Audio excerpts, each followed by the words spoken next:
परचेसचा नक्की व्यवहार आहे. परचेसचा नक्की व्यवहार आहे म्हणजे परचेसच्या वाक्यामध्ये ऑन कॅश इन कॅश किंवा कॅश आलं असेल तर ते कुठेही एफ नाही. झालं हे परचेस. नंतर F6 कीज कशाची कीज आहे? रिसिव्हची आहे म्हणून त्याच्यामुळे रिसिव्हचा व्यवहार येणार.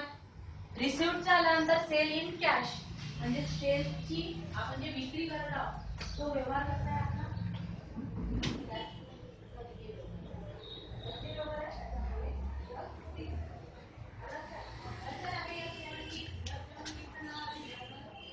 त्याच्यामध्ये परचेस सेल ऑन ट्रेड